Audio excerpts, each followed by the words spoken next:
Blog Talk Radio.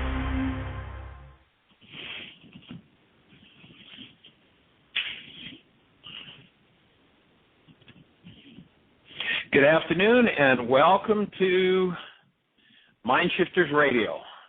My name is Michael Ryce, and we're delighted to be here to support you in your process and your work, whatever that work is.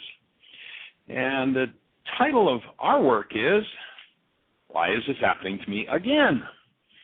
And in the Why Is This Happening to Me Again work, which incidentally is a book you can download free from our website, which is www.whyagain.com.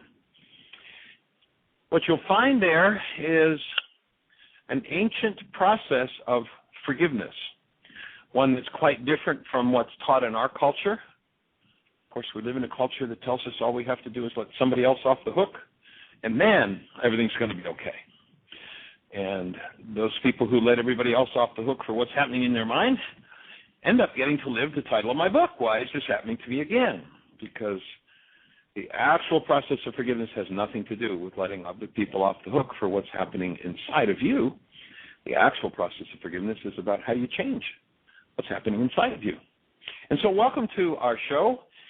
We're here to answer questions, to support, to put people on the path of understanding the tools for healing. And we welcome you to call in. If you feel inclined to call in, we would be delighted to hear any questions or thoughts that you have and support you in your journey. Our topic today that we're going to move in the direction of, actually, is that of laws of living, one of the courses we do. By the way, our phone call-in number is 646-200-4169. That's 646-200-4169. Jeannie's actually getting online to operate the switchboard. So are you there yet, Jeannie? I am here. Awesome. Delighted. Do we have any questions or callers to start out with? Well, nobody could get into the chat room or anything until I got it turned on. So got it logged on. They're not here yet. Yeah. Awesome. Well, Lady Jane, if you happen to be on the call, I have a consolation for you. I've been ribbing you about the swimming pool and the warm weather here in Fort Lauderdale, but we were actually out doing errands today, and we had 1 mile to travel on the interstate and then 2 miles to travel back to the house we're at, and it took us 40 minutes. So there are consolations to being up there in the snow. Anyway. So we want to talk a little bit about laws of living. That's the title of a course that I co-created with an awesome gentleman named Dan McDougald. And he had actually created a course called Emotional Maturity Instruction several years ago to work in the prison systems for pretrial release programs. And when we met, we found that our work was complementary. We had traveled different roads and developed different aspects of the internal healing process and understanding from the Aramaic. So we ended up joining our work together, and I had been doing a thing. I'd actually started a school program in Delray Beach, Florida, at the Unity Church there, the Unity School. I had started a program called Lessons in Living, and then when I met Dan, and we took the emotional maturity instruction and the Lessons in Living and created Laws of Living. And so the essence, when you go back into the ancient scriptures, this culture, has an interesting way of twisting everything, and it looks like law is something that's made to control us. It's the rule of an authority. Whoever's got the biggest gun is the law, and anyone who would put out ideas that resemble that is really doing a huge disservice to people and to the law. People who think of the law as the rule of an authority oftentimes have a lot of resentment because they have a lot of authority issues. So law, forget it. It's just, there's no such thing. It doesn't matter. But if you go into the ancient Aramaic, what you find when they talked about law is it's a result of eternal forces. Got nothing to do with an authority. Got nothing to do with something you can break. The fact is you can't break a law. actual laws are impossible to break. We collide with them because we don't understand them. We get broken, but the law itself sustains absolutely no fracture. It's not possible to break an actual law. And law isn't something to be obeyed, interestingly enough. That's the game that kings play. They want us to believe that they're the authority who make the rules for us to follow. But the truth is the universe already made up a set of rules. Here's how it works, and it works. Laws are not broken. Laws are not to be obeyed. Laws happen. It's like the law of gravity. If you step up a cliff, it really doesn't matter who you are. You can be the most important person in the world. 2,000 feet down, bones break. There isn't some authority that's going, well, let's see, should we break these bones or shouldn't we? The truth is, law happens. And when you understand that law happens, you realize that if you are acquainted with and understand the law, then you get to work within it. If you're not acquainted with and don't understand it, you're going to get busted. Not busted by somebody who's watching you, but by your collisions with the law. And so as we recognize the operation of these eternal forces, we realize we have to work within them in order to have liberty, in order not to get banged and bruised and knocked around. I use an example. Let's imagine that you're building yourself a nice new 5,000 square foot home, and you need to have it wired, and you know that the day the electricity is going to be turned on, you're going to be asleep at 3 in the morning in the upstairs bedroom. How many want to be asleep in the upstairs bedroom at 3 in the morning when the power's turned on after my great-great-grandmother wired your house? Probably nobody would choose to do that because chances are it's going to burn down. And the reason for that is because there's not an understanding of the laws of electricity in my grandmother's mind, and chances are there'd be some major mistakes in the wiring and there'd be a problem. And it would be something that would happen. It wouldn't be a punishment. It wouldn't be an authority saying, look at, these wires are crossed, we're going to burn the house down, or these wires are shorted. It's just something that happens. When we understand that law is absolutely something that happens, then we effort understanding how they operate so that we can work within them. For instance, airplanes fly. Here we have these huge metal machines, giant-sized engines, hundreds of people on them, and they fly. They break the law of gravity, some people would say, and I would offer an airplane will never fly by breaking the law of gravity. It's impossible.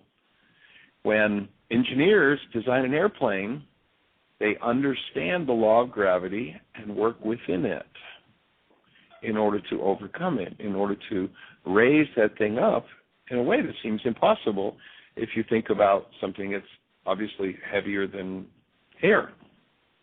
And so the engineer designs the aircraft and flows within the laws of gravity and has the liberty, we now have the liberty to fly. Every area of your life, there are laws. You can't break them. They simply operate. And when we understand that, we get to play in much, much wider arenas. We get to do awesome things like flying airplanes, not because we broke the law of gravity, not because we violated the law of gravity, but because we understood and worked within the law of gravity. There are laws that work in every arena of life. And so that's why I'd like to move in our direction today. And Jeannie, do we have any questions or thoughts? No, we don't, except I just thought I would put out there, can you name some of the laws? Like we've got the laws of gravity. Is the law of resonance one of them? And you hear people talk about the law of attraction. Is that one of them? Or?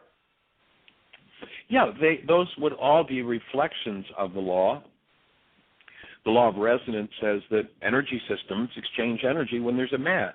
So if we hold, say, for instance, in relationship to the work we're doing here, if we hold that, let's say, for instance, we always have conflict in relationships, if we hold that within us as a frequency, what we know about energy is motion, and everything that's in motion sets up an energy wave, And that as long as we hold that there's conflict in relationship, the law of resonance says, I set up a field, and this field is actually literally measurable. I set up a field that will resonate or draw somebody in to play it out with me. That's, in essence, the law of attraction.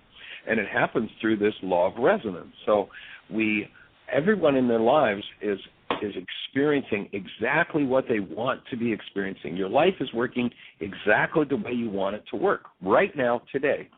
Now, most people say, wait a minute, Michael, you haven't been reading my mail. This isn't what I've been asking for. This isn't how I want it to work. Well, that's what you tell me in your head. But actually, the law doesn't say as you want things to be in your head. What it says is as you want things to be in your heart. Now, out of the Aramaic, we couldn't translate that word heart until just a few decades ago. And now what we know is when they spoke in those ancient scriptures, in the ancient Aramaic, about the word heart, that it's a code word for the unconscious, or what we're identifying in this work as the dissociated mind. And so once we deny and lock an energy into our fields that we don't want to deal with, we lock it in at that heart level, it becomes part of the wanter. And if that's the overriding energy that draws to us experience, then there it is. You know, when they asked the ancient master about this law, they said, well, how do you tell what's in your wanter? How do you tell what's in your heart? How do you tell what this unconscious dynamic is? And he said, just look at your fruit. Look at your results. If you're not sure what you've been asking for in your life, look at your results.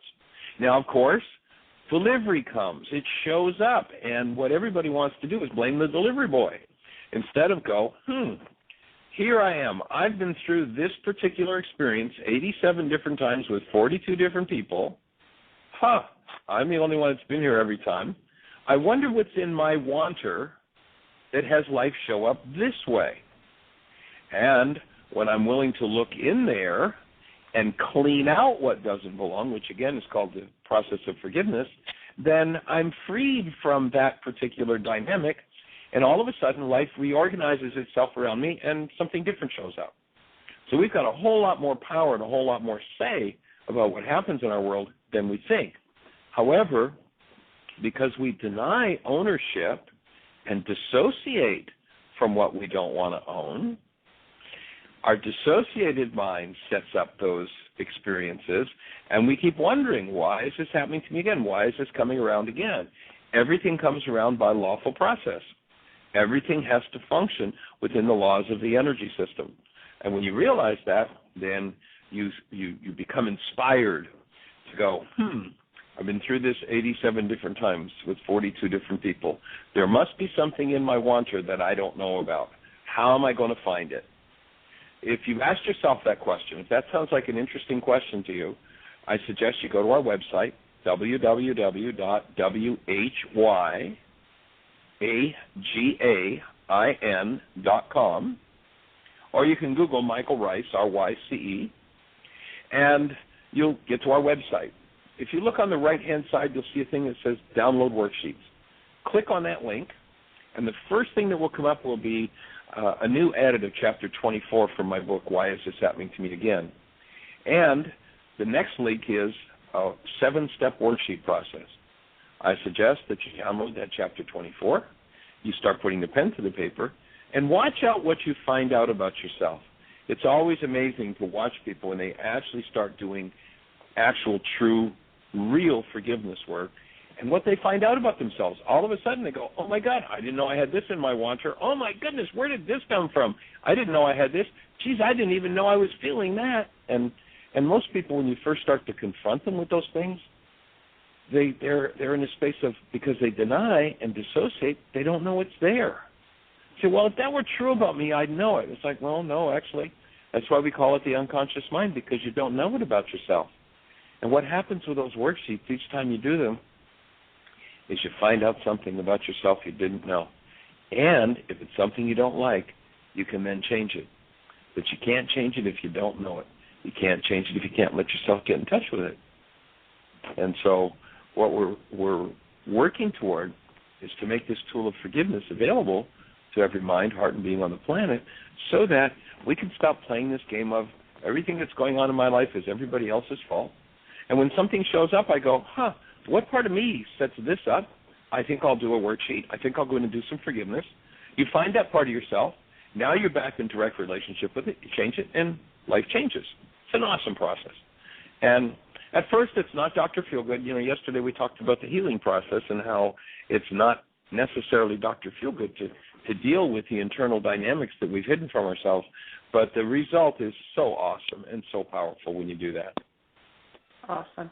Michael, we have 2 calls, so I'm turning the first one on. 815, you're on the air. Who do we have, and where are you calling from? This is Tim Hayes again. Oh, hello. Well, hey there, Dr. Hayes. Hello. This is from Crystal Lake, Illinois. All right. And I just wanted to say, as I was listening to you after I finally got in, it dawned on me that the video we were watching last night in the MindShifters group was the second half of Getting the Stress You Need, and it dawned on me that you mentioned there that was part of the Laws of Living course. Yes. And so I thought you could talk a little bit about how we manage our mind through the appropriate setting of filters to allow only those intentions keyed to love to be used in the formation of goals, and how goals drive behavior, because that's a hot topic these days. Hey, we'll cover the whole gamut. How did you said you watched the first half or the second half of it last night? Well, last night was the second half. 2 weeks ago we did the first half, and last week we were snowed out for the first time in 5 years. All right. For those who don't know Dr. Tim, maybe weren't on the show yesterday, Dr. Tim runs a support group in Crystal Lake, Chicago area in Illinois, has been doing so for the last 5 years, and such a storm up there that last week was totally shut down. That's pretty awesome that kind of weather's going on.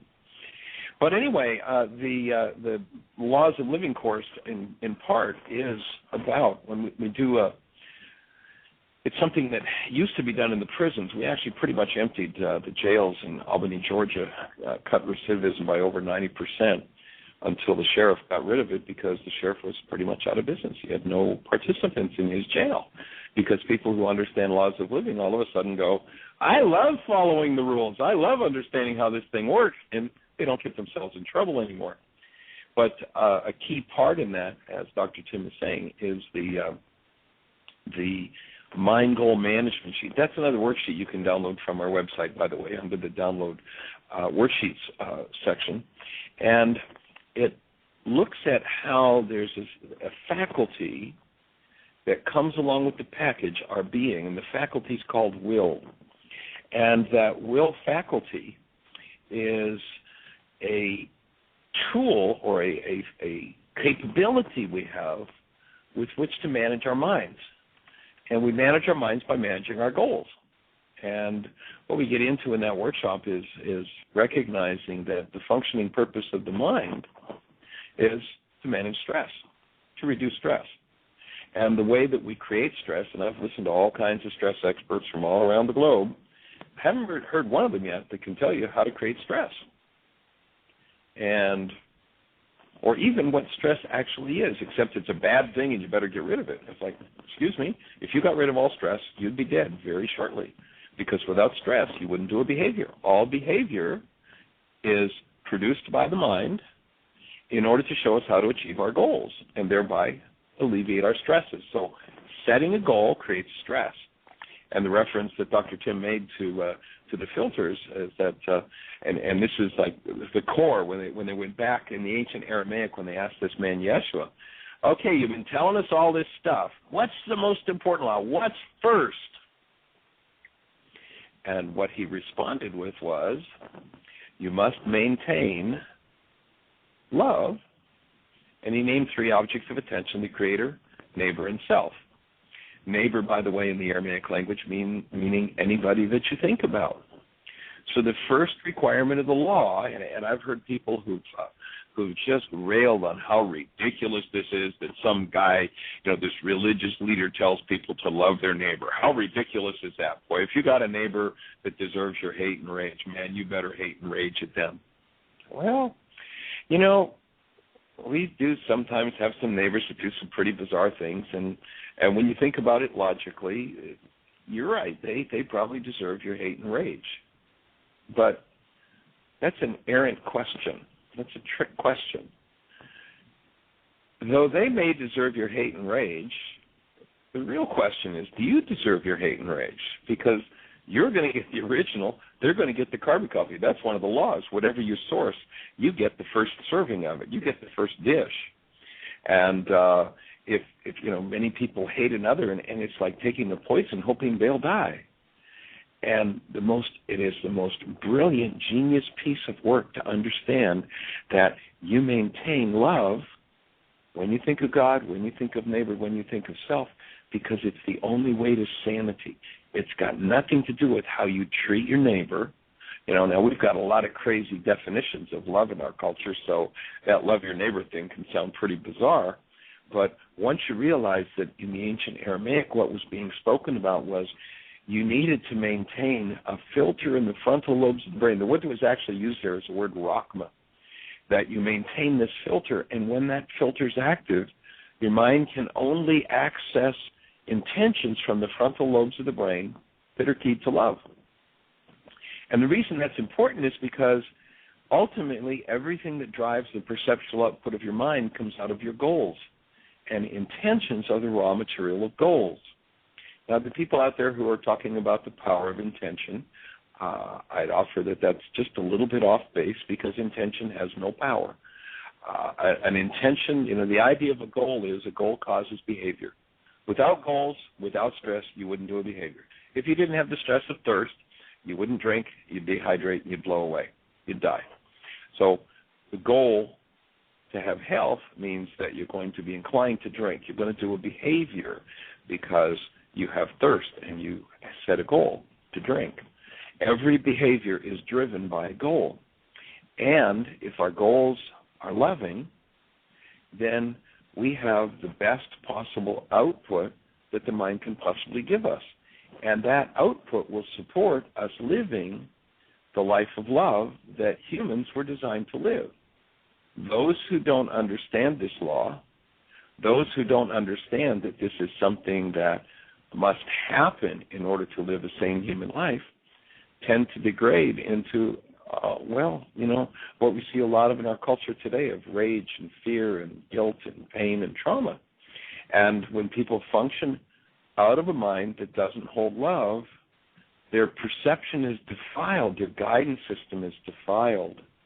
And so this is such an urgent thing. It isn't about how you treat your neighbor, loving your neighbor. By the way, in Aramaic, the word neighbor is anybody you think about. It isn't about how you treat your neighbor. It's how your perceptual system best operates.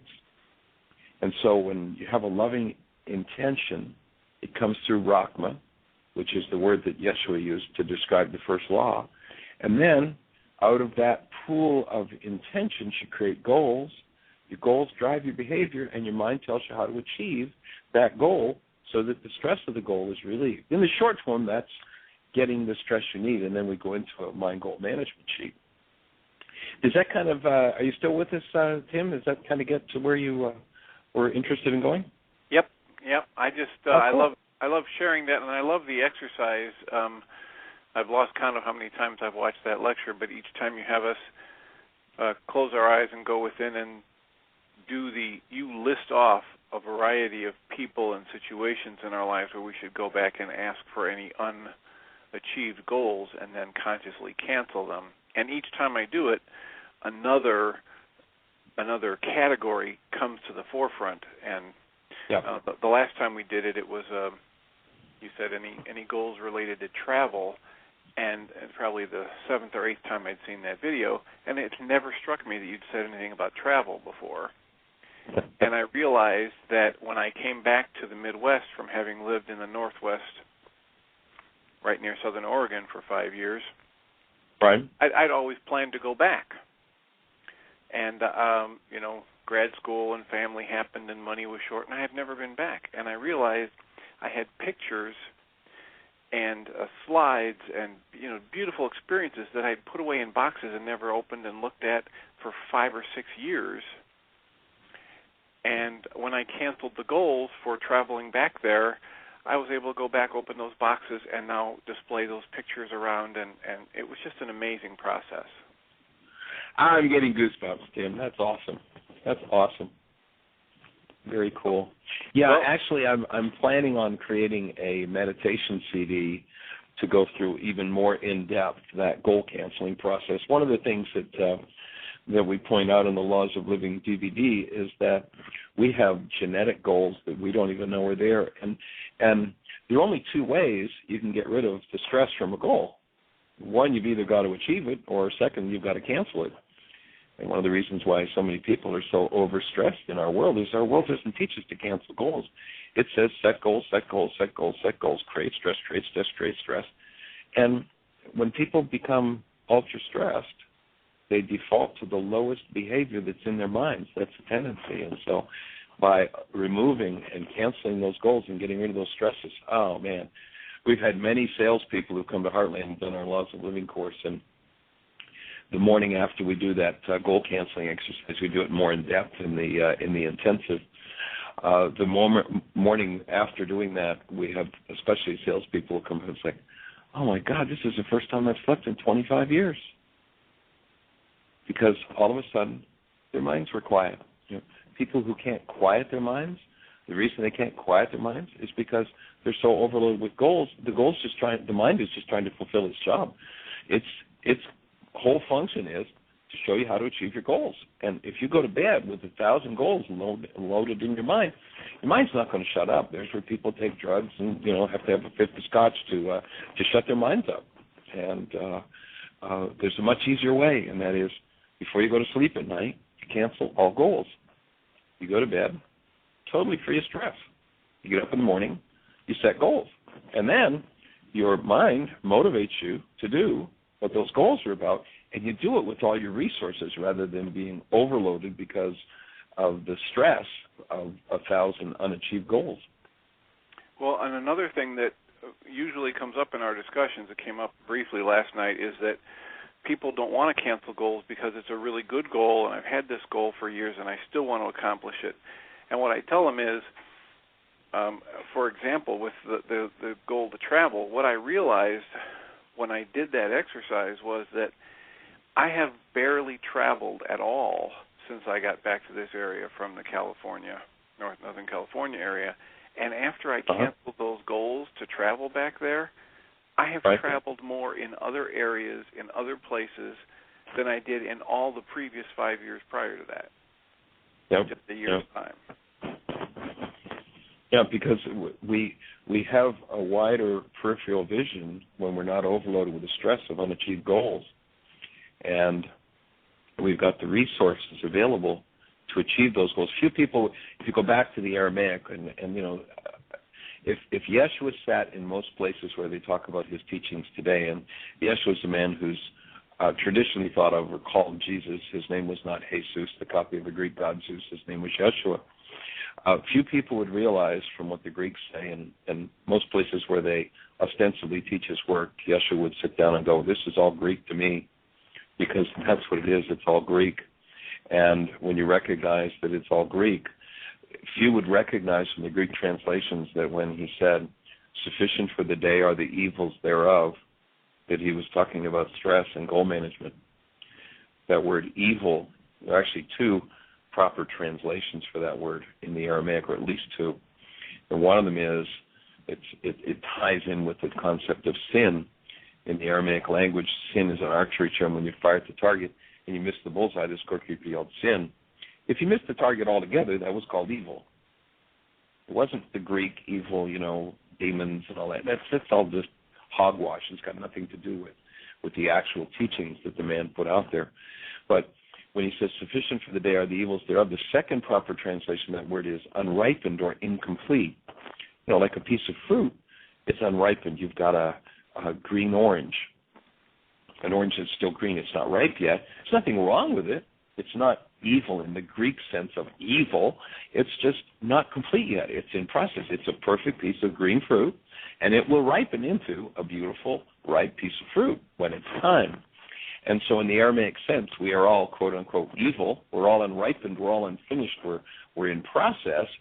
And when he says sufficient for the day are the evils thereof, he's saying don't set goals for any more than the next waking period.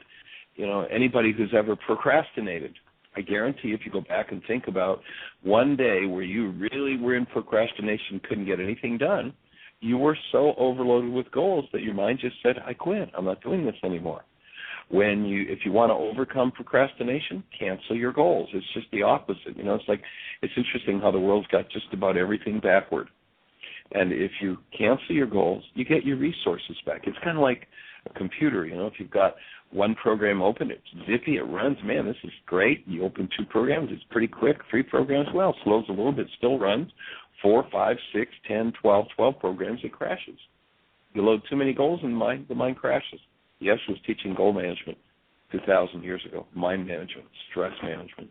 And in fact, the beatitude that ties in with stress management, again, the Beatitudes are thought of as a nice philosophy, but it's actually a set of instructions.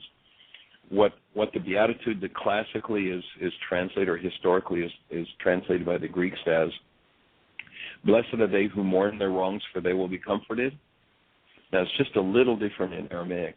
Here's what it says. A latent neural structure implanted by the Creator to guide you to happiness and well-being becomes your conscious possession. You who love truth, who look into your errors in thought and the errors of your society, for you will be cured of mental stress. And mental stress is chemistry in the cell. You think a thought, the thought becomes a molecule. This is what the cell biologists are now telling us. The thought becomes a molecule. The molecule circulates in the structure until it finds a cell with a receptor site that matches. That molecule lands on the cell, and the cell replicates the neuropeptide chemically. 2,000 years ago, in the physics language Aramaic, they understood that process exactly and said, here's how you're alleviated of the stresses of your errors and the errors of your society. You got to love truth enough to own it, and then remove it. I mean, it's so awesome when you see it from the Aramaic perspective. Yeah, it's one of my favorites of your lectures. Well, I'll let you go so you can take another caller, but I will keep listening, and thanks for all you're doing. Hey, thank you for calling in. Love to hear from you. Call us every day, Tim. All right, take care. Bye. Blessings. We have David on the phone. David, you're on. Oh, wonderful. Well, this must be the Hayes brothers. I could hear your voice again. The Hayes brothers. Yeah, that was Dr. Tim from Chicago. And actually, David Hayes, if you haven't been on the show and haven't met him, is the manager at Heartland. And he actually started the support group in Chicago that when David was ready to move to Heartland, Dr. Tim stepped in and took over. So that support group's been going continuously for, what, 6 years now, David, or something like that? Something like that, Michael. I'm not certain. I know that I am so grateful that Tim has taken it over and doing such a fabulous job. I look forward to the time to be able to visit, to come in and sit and be part of that, because it's just really, it's very rewarding for me to know that it's still going on, and without Tim to take it over, then it just wouldn't have happened. I think that that's part of the whole process of learning this work. Is you talk about, to teach it is the ultimate way of learning it. And what I like about having this, being able to be on this talk show, is that I get to talk with you and process through my understanding. Well, before you go into your next thought, you just remind me, seeing as how we were talking about the Beatitudes, there's the Beatitude that, again, classically the historical translation out of the Greek is, blessed are the peacemakers, for they shall be called the children of God.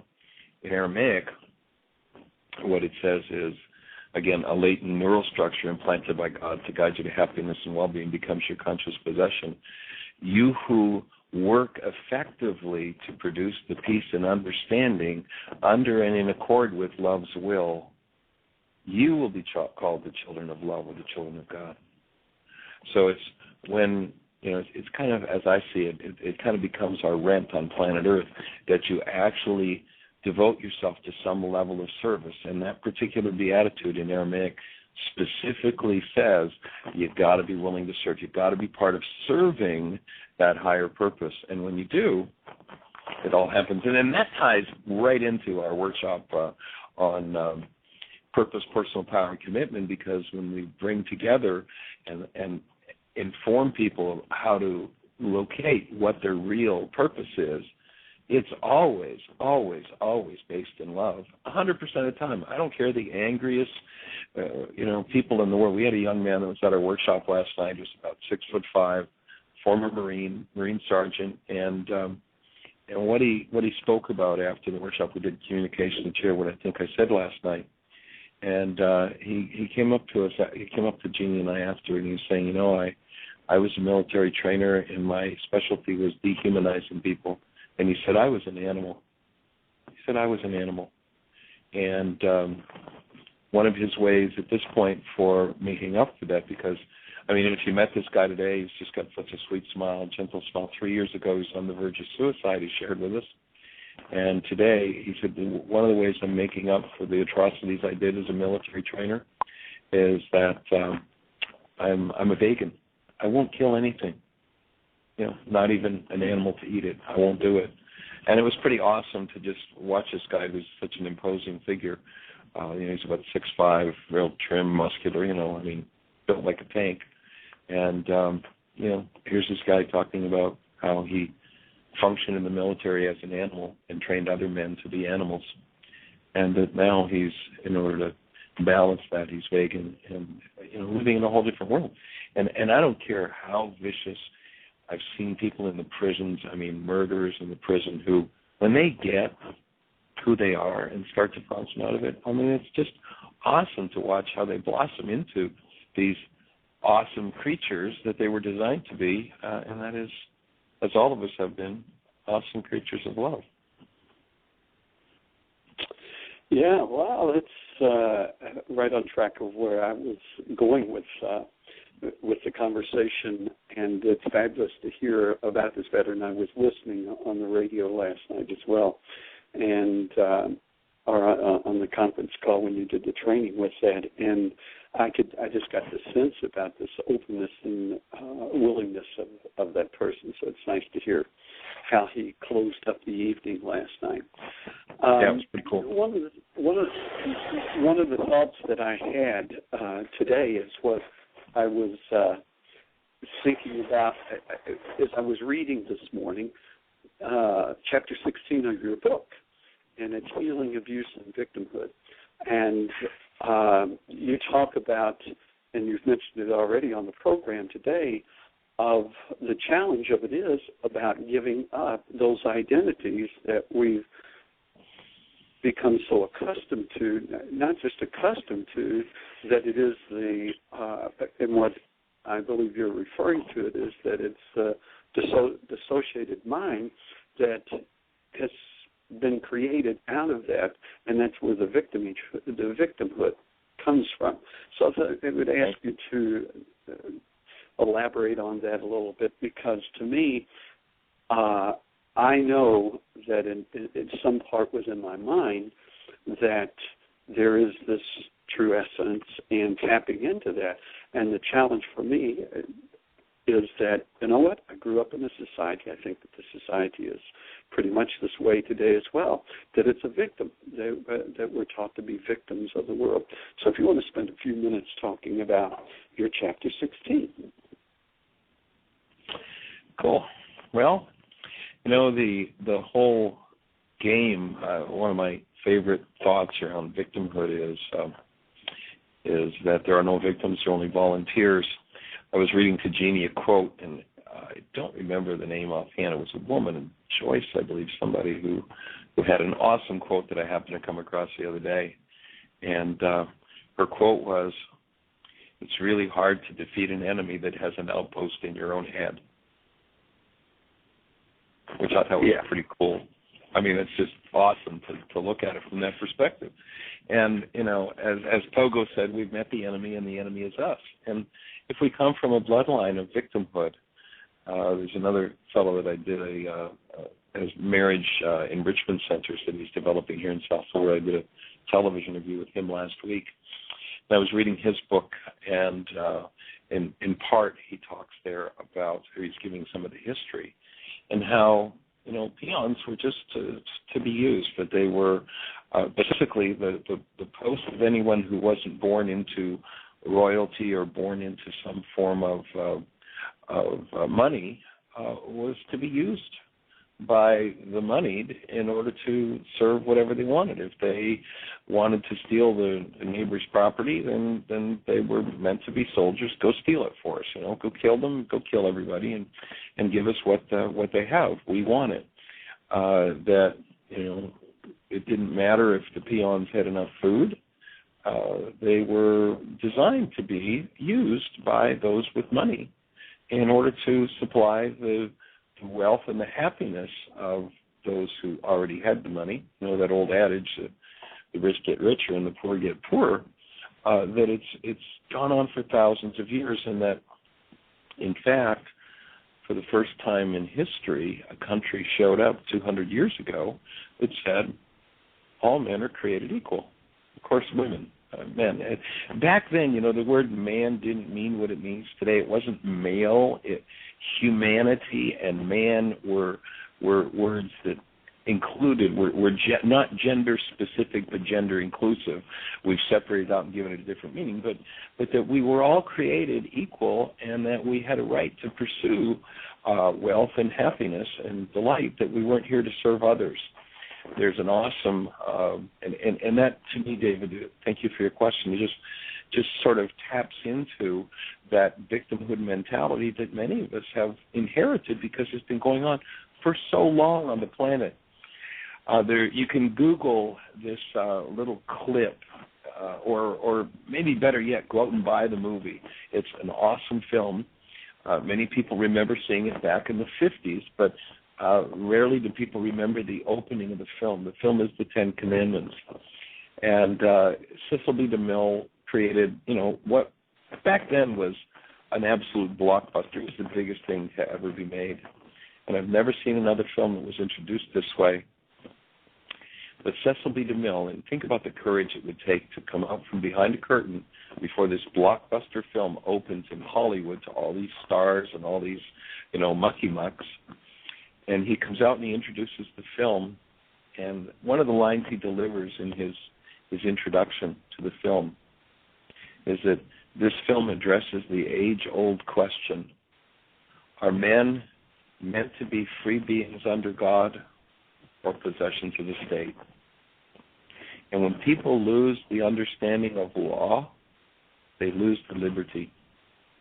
You only have liberty within the operation of law. Now, those who would control others have muddied the waters, so people think the law is their enemy.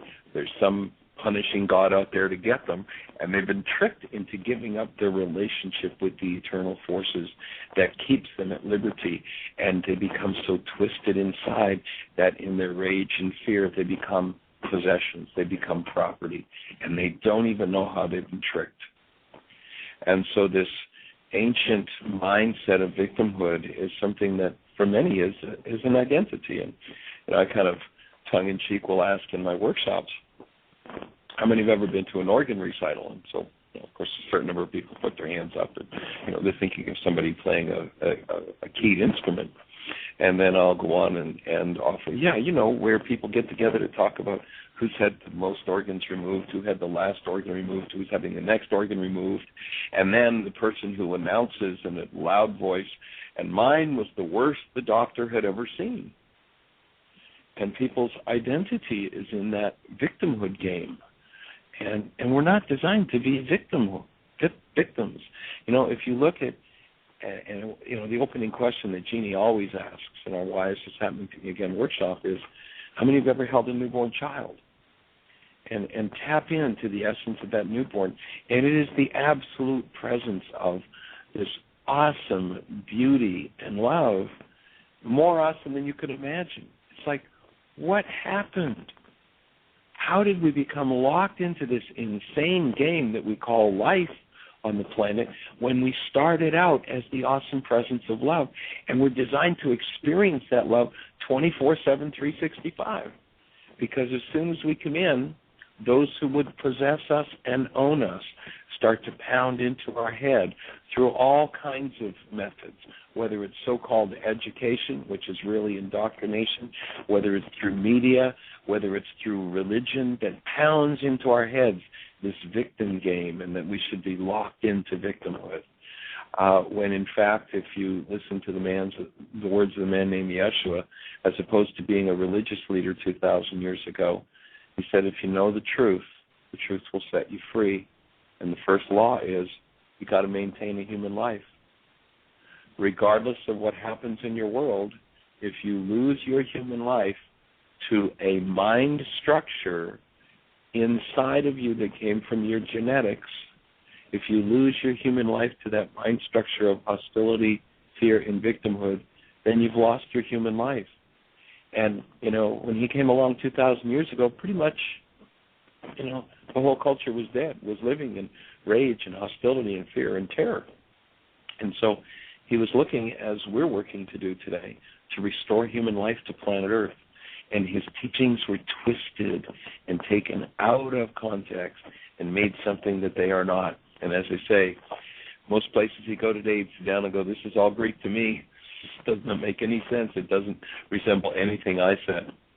And so a major key in this healing process and reclaiming a human life is to go through the realities that have been purposely implanted by authorities to keep us under the thumb and to keep us in victimhood so that we actually reclaim true liberty. Know the truth will set you free. And when you know the truth, that you are an awesome being made of the love of God. It's not a religious idea. It's just what is. Go hold a newborn if you doubt me. I remember reading the work of one philosopher who many people I knew really admired, almost worshipped. And he talks about relationship and marriage. And in his deriding and derailing the idea of marriage, he talks about how, at first, you just had sex. That was it, and then somebody came along and made up this thing called love. And obviously he had never held a newborn child, or if he had, he was unconscious and didn't realize what he was holding. But to reclaim a human life, and there's a systematic way for doing that. And the systematic way is not to struggle toward having that awesome presence of love in your physiology. All that has to happen is for you to begin to forgive everything that is less than that awesome presence of love in you. Every rage, every fear, every guilt, every victim thought, every victim experience. And as you do that from your life, you'll start to undo those dynamics from your generational patterns. If you look to those ancient scriptures, again, this is about how to live a human life. What they said was that look to the lives of the fathers, for ours are but a shadow of theirs upon the earth. Most people are just playing out the insanities that were imposed upon our fathers. And we saw our fathers go through them, our mothers go through them, and we went, I guess this must be life. And by allowing ourselves to receive those energies, those frequencies, human life was destroyed. Just because what looks like a human can get up and walk and talk doesn't mean there's human life in it. In fact, there's a wonderful parable in the teachings of Yeshua about that. And it's the parable of the prodigal son. And you'll remember that story. The prodigal son leaves the father's house. I would offer that's when we are the prodigal son, when we leave the active presence of love that we were designed to live in, and we go to a far land. And the far land is a land of victimhood, of rage, of hostility, and of fear, of stress, of pain and trauma, and of not understanding how the universe works. And you remember that the prodigal son comes to the point where he realizes he's so poverty-stricken. Hey, I'm going back to slop the pigs if I need to. And he turns around to come back, and the father in that story looks and sees him coming from a distance, and he says to the brother, stay at home, kill the fatted calf. We're going to have a celebration. We're going to have a party. And in essence, the brother says, well, hey, what am I, chopped liver? Why don't I get this party? And the father says, I can't give you more than everything, but look, your brother who was dead. Human life is not present in a human form until there is the active presence of love. And at every instant where we give up the active presence of love, we've fallen victim to the insanity of the culture. And it's time for us to restore ourselves to human life, to restore human life to earth. And when we do, when we restore human life to our family systems, to our family structures, to our business world, to our commerce, to our economy, when we reclaim that and start to function as humans again, we're going to see things like, we're going to end up with air that you can breathe. There's a place in Tennessee where they have the top 10% dirtiest, filthiest air in the nation. In Kingsport, Tennessee, the chemical plants and everything. And I remember I was in an antique shop. I like to do antique shops. And there was a book put out in the 1970s or something like that by the Commerce Department there, the Chamber of Commerce. And they're bragging about, how they've got this company and that chemical company and this company and all these wonderful businesses. And the children's lungs are being destroyed by this incredibly insane air that they have to breathe. I mean, the challenges these kids have with just being able to breathe. And people actually think, well, you see how successful we are? Look how much money we've got. Well, yeah, our kids are dying of asthma, but, look how much money we've got. Look at all the business we've got here. It's like, hello, do you realize what you're doing to yourself? Do you realize that I don't care how many billions you got in your coffers, if one precious child's life is lost because you spewed those chemicals into the air, what have you done? What a savage thing to do to a child. And, we who have come from Europe called the people who inhabited this continent before we got here savages. And, the Iroquois in particular would come together in council. And if they were going to do anything significant, they would ask themselves and search their hearts, what impact will this have up to the 7th generation of our children? And if the impact is destructive, we won't do it. I really, really question who the savages were or are. And, it's kind of an indictment of ourselves. And it's an indictment that comes from a space of, hey, folks, let's wake up. Let's look at how could we do it differently. What do you suppose would happen if we all functioned as these awesome beings of love that we're designed to function as? What would our culture be like instead of as victims, instead of as so stress-filled and so much drama and trauma going on? Could we have a murder rate like we've got in our country? Could we have parents killing children, children killing parents, children killing fellow schoolmates? I mean, they did some research a few years ago in Washington, D.C. And Washington, that's the head of our country, right? It should obviously be a model, and sadly it is a model. But, they did a research project of the children in the schools in Washington, D.C. And, my brain's not remembering the exact number, but some ridiculously large percentage of the students back in the 90s, I believe it was, when they did this research, some ridiculously large percentage of these kids expected to be shot before they reached adulthood. I mean, how bizarre is it that kids are brought up in a mental, emotional, and physical environment where they believe they will be shot before they reach maturity? What happened to human life on Earth? I'll tell you what happened. We were hoodwinked into forgetting about the law and living within the law, and we started to function under some man's rules. And that man's rules took over life. And when we fell into that, we fell into a role that we were never designed to play. It's time for us to wake up, because we're designed for something different. We have a question in the chat room. Why do you think so many people are resistant to changing, even though they admit they're having pain? Great question. Why are people resistant to change? Well, again, the Greeks turned a lot of things around, And one of the things they turned around was they took a small S letter that appears in the Aramaic, and they turned it into a capital S and pivoted everything backward when they did this. In the Aramaic language, the word Satan, very important concept to understand, and it has nothing to do with the Greek demons and all the Greek imagery that traps us in fear about this dude with a red suit, a tail, and a pitchfork. In Aramaic, the word Satan means the resistor, one who misleads.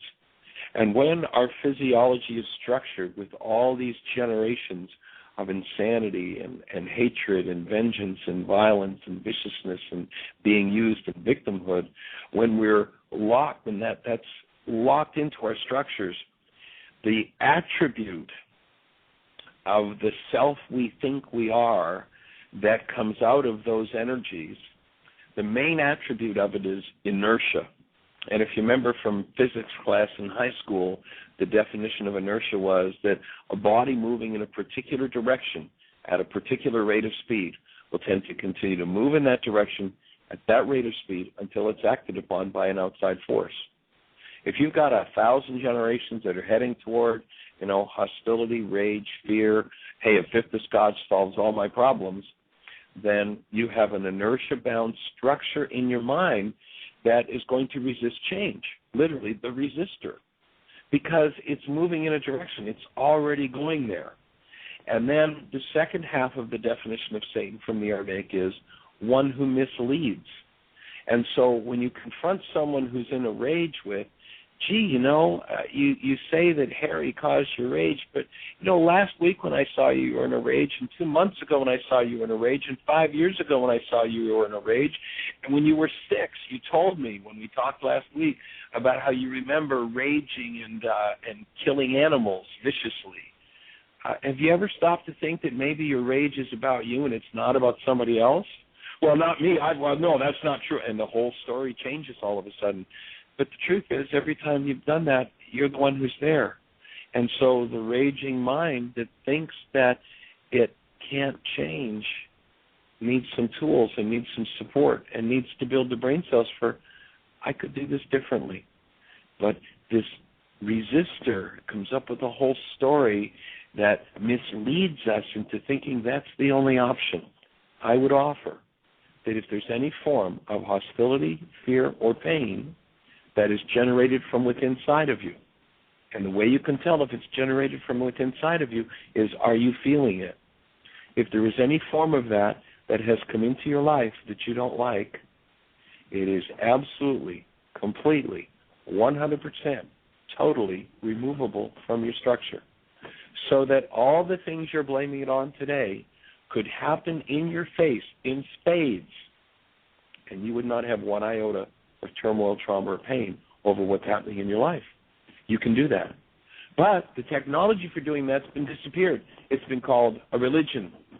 And, we can teach people in school all about every atrocity Hitler did. You can learn all the dates of all the insanities that Mussolini did. We can teach you all about the conquests of Genghis Khan and how many people he slaughtered. But we can't tell you about how to forgive and remove from your mind everything unlike human life so that you get back to the awesome presence of love that you are. How bizarre is that? That's phenomenal. And we're down to a minute, so let's make some announcements. A minute? You're kidding. Yeah. An hour gone invite everybody already? to join us again tomorrow and at MindShifter Radio with Dr. Michael Ryce, the Forgiveness Doctor, from Monday through Friday from 1 to 2 Eastern Standard Time.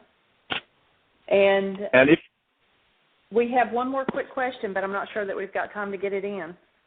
I'll tell you what, before we get into a question, if anybody's in the South Florida area, we're doing a series of workshops tonight. You can go to the website, www.whyagain.com, tryagain.com. You can look under schedules. We've got 3 more workshops on just off Los Olmos Boulevard in Fort Lauderdale tonight. We'll be in Pompano Sunday. Saturday we're doing MindShifters and Still Point Breathing, powerful all-day workshop. You can check out our website, and maybe this question that we have, honey, that's on there now, maybe we can hold that and we'll make that the theme and start our show off with that tomorrow. Okay, sounds Join good. us check us out at www.whyagain.com. Free book download, videos, audios, everything in use to start to move in the direction we're talking about, if that's what you're ready for. Have the best year yet of your eternal life. Bye, everybody.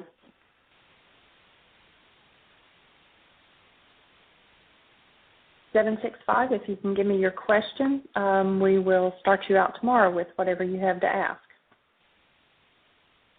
Oh, we're still gone. on the line, so go ahead with your question, and that'll be the start They're for tomorrow. gone. They hung up. Well, we'll ask you to call back tomorrow if you would. Blessings.